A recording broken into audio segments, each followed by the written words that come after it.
La corrupción en México, un problema de todos.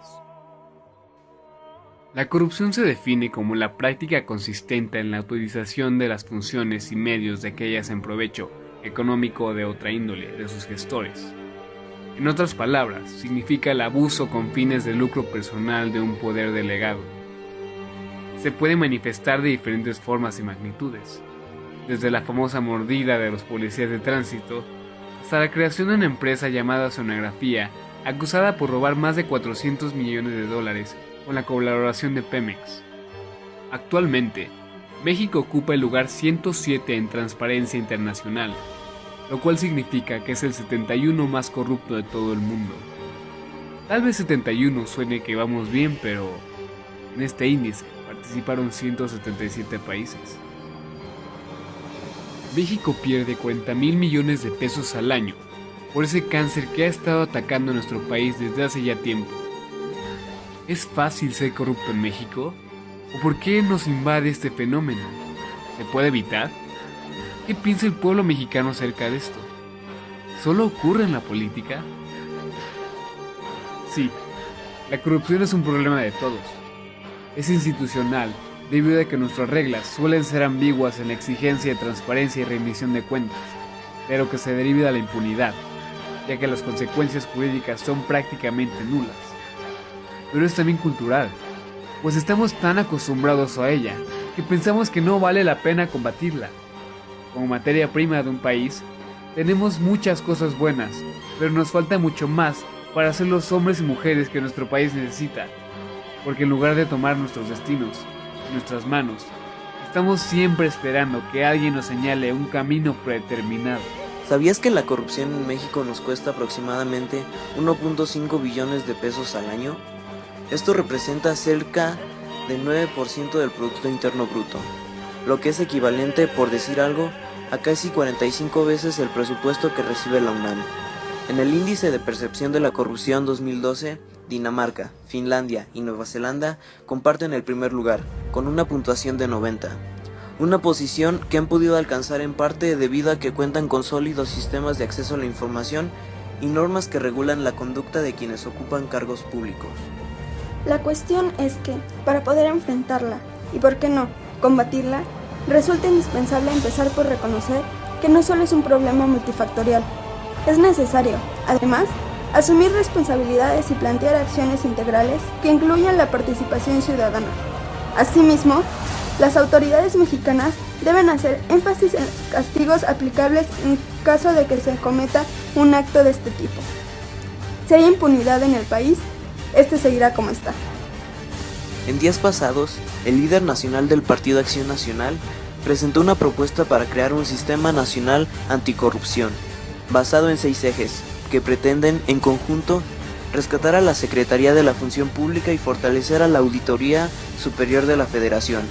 Si bien la clase política del país celebró el comunicado y se mostró en su mayoría dispuesta a apoyar la iniciativa del dirigente blanquiazul, cabe destacar que esta no es más que un giro ya a la existente propuesta de anticorrupción planteada por el equipo de transición del presidente Enrique Peña Nieto, y que ha estado siendo analizada en la Cámara de Diputados desde entonces.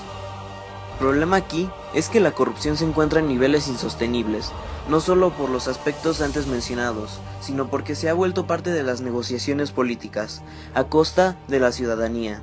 Y qué mejor forma de aclarar este panorama que el índice de percepción sobre la corrupción, publicado por la organización Transparencia Internacional, estudio en el que 177 naciones han sido analizadas este 2014. En dicho informe, nuestro país aparece en el lugar 106, con una calificación reprobatoria del 3.3%, en escala del 1 al 10. Lo cierto es que, independientemente de las estrategias electorales de ciertos partidos, estamos ante una oportunidad histórica.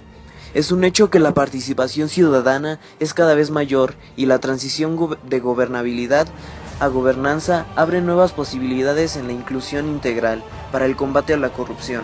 Sin embargo, esta participación ciudadana se va disminuyendo con cada hecho trágico que ocurre simplemente por abrir la boca. Un caso es el de Ayotzinapa.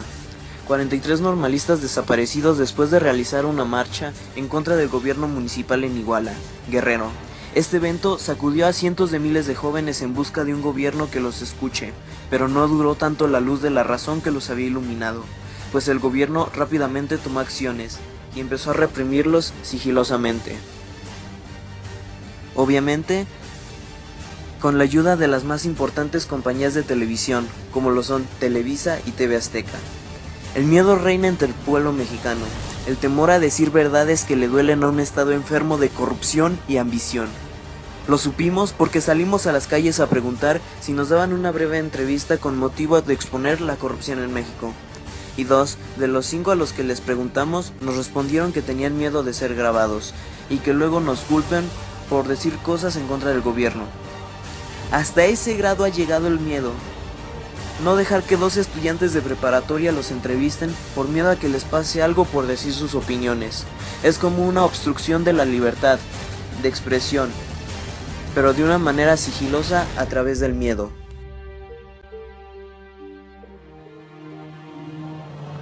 El apagón analógico que se pudiera dar en el gobierno para pasar a las redes es llamado e-gobierno. Simplificaría y acortaría los procesos, además de abaratarlos en el medio plazo, y desde luego reduciría increíblemente la tasa de corrupción en el país. ¿Difícil de creer?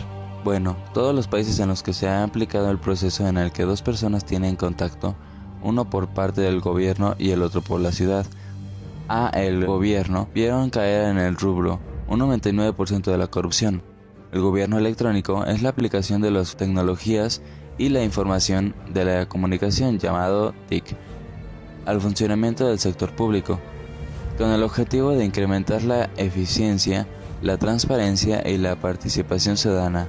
Eso implica alcanzar mayores niveles de eficiencia en el quehacer gubernamental, mejorando el proceso y procedimientos del gobierno, aumentando la calidad de los servicios públicos y incorporando más y mejores informaciones de procesos decisorios. Por otro lado, otro punto sería un golpe de Estado por parte del pueblo. De esta forma, el pueblo tendría el poder por primera vez en muchísimo tiempo, y se podría gobernar con alguien que en verdad valía la pena.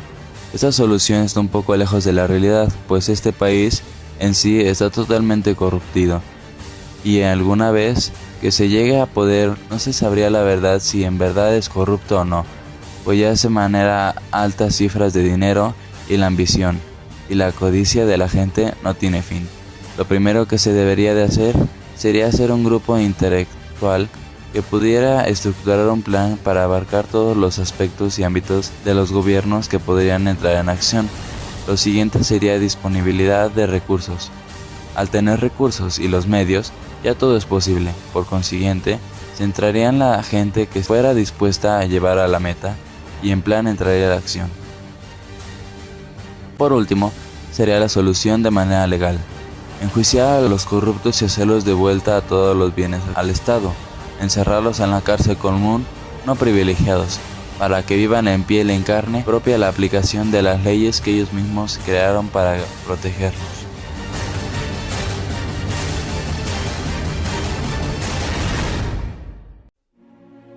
En esta investigación pudimos conocer qué es la corrupción, sus causas, sus efectos, las soluciones para acabar con ella y los beneficios que obtendríamos si dejáramos de ser un país corrupto. El acto corrupto, además de quebrantar la ley, vulnera el país, ya que deteriora su economía, su política, su credibilidad como nación y sobre todo a su sociedad. A pesar de esto, todos somos parte de la corrupción y por lo tanto responsables ya sea de manera directa o indirecta.